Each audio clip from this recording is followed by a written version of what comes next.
Good evening friends. এই তো দিদি এখন চলে গেল, আজকে আর বেরোলাম না, আর লাগলো না। কাল থেকে তো আবার সেই দৌড়াদৌড়ি, তাহলে একটু ফলের পাচার করতে হলে কালকে ফেরার পথে, স্কুল থেকে ফেরার পথে তখনই যাব। আর ইচ্ছাই করলো না, একদম ইচ্ছা করলো না।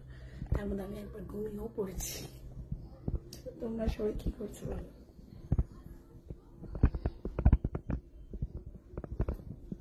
ঘরে মা ঘুমাচ্ছে, ঘরে মেয়ে ঘুমাচ্ছে।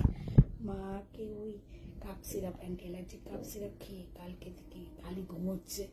আজকে তো দুপুরবেলা দিইনি, সকালবেলা খেয়েছিল, তাতে তো ঘুমোচ্ছে। এবার কি হচ্ছে, যতক্ষণ ঘুমিয়ে থাকছে তখন কিন্তু কাশিটা হচ্ছে না, আর যেই ঘুমটা ভেঙে যাচ্ছে আবার গলায় খুচখুচ করছে। খুচখুচ করার সাথে সাথেই আবার কাশতে শুরু করছে। যতক্ষণ ঘুমিয়ে থাকবে ততক্ষণ আরাম।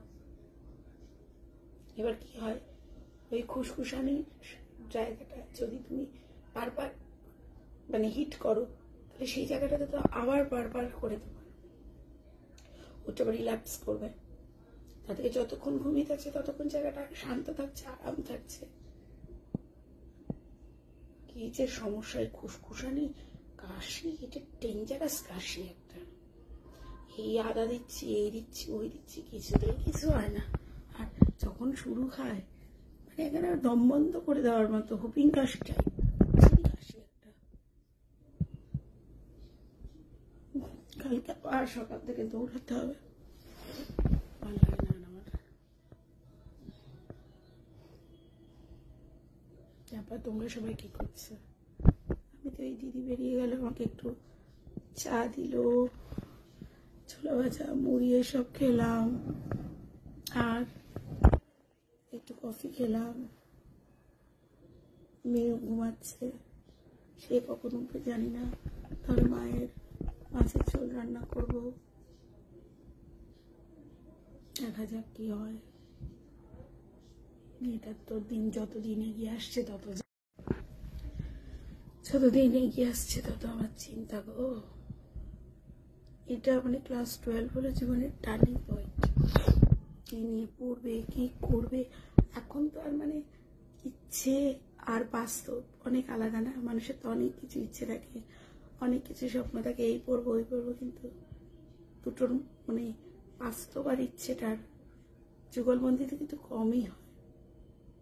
ওসব নিয়ে ভীষণ অ্যাংজাইটিতে আছে। আর আমার তো শনির 7.5 তো পিছন থেকে যাচ্ছে না, যার ফলে আমার তো মানে আমাকে একদম ধনে প্রাণে সব দিক থেকে শেষ করে রাখছে। আর ভালো লাগছে না, মানে জীবনটা না, জীবনের প্রতি বিতৃষ্ণা ধরে গেল, পুরো বিতৃষ্ণা। একটা মানুষ কত করতে পারে, কত রোগী দেখবো না, বাচ্চার এমন একটা টাইম যে বাচ্চা পুরো ক্রুশিয়াল টাইম, সেটা পুরো সংসারের 39টা। তাও তো এখন লোক রেখেছি বলে তো, কিন্তু লোকের পিছনে তো ওরা প্রচুর টাকা ইনভেস্ট করতে হচ্ছে, সেটাও একটা বিরাট ব্যাপার। মানে টাকা দিয়ে হয়তো রিলিফ পাচ্ছে, কিন্তু টাকাটাও তো আমার কাছে একটা বিশাল চাপের জিনিস না। সব মিলে ঝুলে আমি শেষ। দেখা যাক কত লড়াই করতে পারি। ঠিক আছে, আবার পরে কথা হবে।